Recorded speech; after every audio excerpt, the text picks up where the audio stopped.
the daughter of Zhenji and the youngest daughter in the Jin family. As early as age 8, she was cited as being different from your typical girl. She didn't enjoy playing or watching horseback riding like her sisters did. Instead, she took an interest in the scholarly arts and started learning to read and write. This was seen as odd behavior for a child her age, but people didn't try to stop her. Towards the end of the Eastern Han Dynasty and China entering an age of chaos, regional officers and warlords started to fight each other for supremacy. Lady Jin, who was 10 years old at the time, warned her family of the greed that almost fell the Han, which encouraged them to stave off frivolous spending. And at age 14, when her second brother died, she honored his memory by helping her second sister-in-law raise his son. And even though her mother was extra strict on the sister-in-law, she appealed to her mother's emotions by referencing her second brother, which moved the lady to tears, and then she soon started to treat her daughter-in-law better. Sometime afterwards, between the year 196 and 220, Lady Jin was married to Yuan Shao's second son, Yuan Shi. When Yuan Shi was put in charge of You province, Lady Jin chose to stay behind in Ye, the administration within Yuan Shao's domain, and take care of her mother-in-law, Lady Liu. 2 years later, in year 200, when Yuan Shao lost the Battle of Guangdu, and all three of his sons were busy fighting one another, Cao Cao swiftly conquered the territory controlled by the Yuan family. When Cao Cao defeated Yuan Shang's forces in the Battle of Ye, his son Cao Pi entered the Yuan residence and found both Zhenji and Yuan Shao's now widowed wife hiding together within the palace. Before he had them killed, he paused at the sight of Lady Jin. He approached her, cleaned the dirt from her face, and saw that she was exceptionally beautiful, comparing it to that of a goddess. Yuan Shi may not be dead now, but a beauty such as her is wasted on a fool like him. He then guaranteed the two ladies' safety as he escorted them both to the domain of his father. Though Cao Cao was frustrated with his son's brash decision, once he saw Lady Jin, he proclaimed that she was a fitting wife for his son, and had them marry that same year. Sometime afterwards, Zhenji gave birth to Cao Pi's first son, Cao Rui, and later a daughter, Cao Dongxiong. Some historians speculate that Cao Rui is the son of Yuan Qi from Lady Jin's time with the Yuans. However, this factoid is not verified, so it's hard to say whether it's true or not. So, more mysteries to chew on. As Cao Pi's wife, Zhenji was very humble to members of the court, his family, and his other wives. In fact, she often encouraged Cao Pi to take on more concubines so he would have more descendants. She even went so far as to defend one of his concubines when she was accused by Cao Pi, and pleaded to tears for him not to send her away. Lady Ren comes from a reputable clan. I can't match her in terms of moral character and looks. Everyone knows that you love and adore me, and they'll think that you're sending her away because of me. I fear that I'll be ridiculed and accused of abusing your favor towards me. Please, consider your decision again, carefully. She was also close to her new mother-in-law, Lady Bian. When Cao Cao left to fight Ma Chao at Tong Gate, Lady Bian fell ill at Meng Fort, which made Zhenji, who was in Ye, worry for her health. Jin would constantly send messages inquiring about Lady Bian's condition and disregarded reports of her getting better. She would pace and cry day and night about her mother-in-law's health, until Lady Bian herself finally returned to Ye, and Jin was said to have rushed to embrace her mother-in-law and displayed mixed expressions of sadness and joy. Those who were present during this display were deeply moved by the scene, and Lady Bian assured Zhenji that her illness was not serious and praised her for her devotion.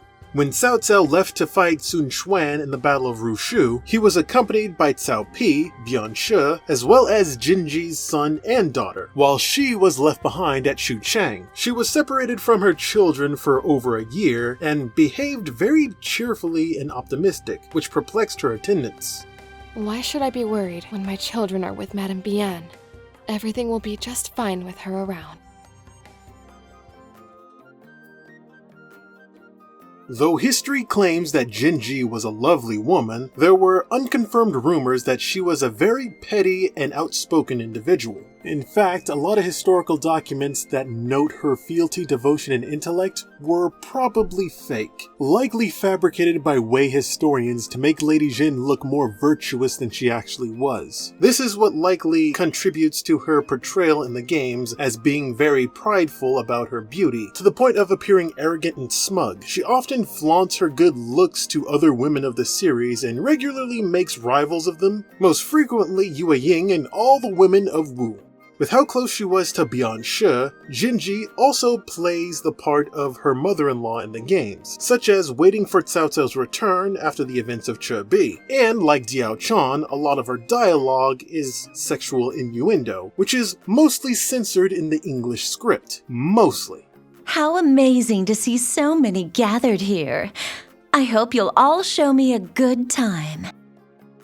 Zhenji's overall design throughout the series is meant to resemble a peacock, which is the type of bird that represents a phoenix, with her skirts and sleeves resembling peacock feathers, and the hems having lavish amounts of plumage. It's the type of fashion that's very loud and demands attention. Very high lifestyle, similar to that of a femme fatale. You can see this in a lot of the earlier concept art for some of the games, where her dresses are a lot more showy and impractical compared to the slimmed down versions in the final games. And apparently, her original Dynasty Warriors 7 costume was supposed to be a schoolgirl uniform, which is popular in Japan for girls who are fashionable. Obviously that didn't end up happening, but that idea for her costume is used as DLC for both Dynasty Warriors 7 and 8.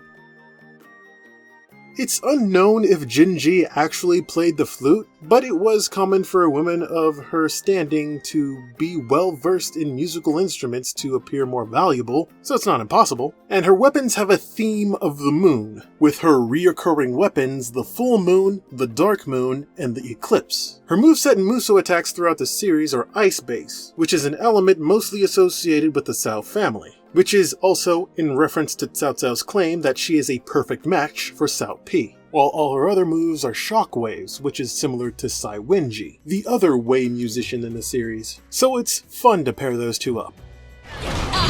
This is gonna be fun.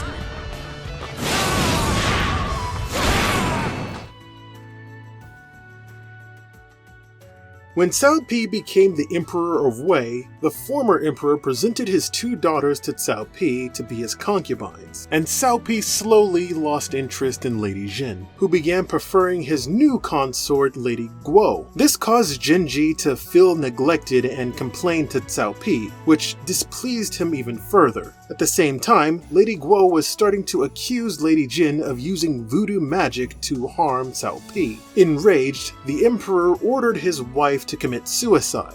However, after pondering on his decision, Cao Pi quickly regretted his actions and sent a messenger to retract the order. Unfortunately, the message arrived too late to stop Lady Jin from taking her own life. I was too late to undo my mistake. My lady, please forgive me for this injustice.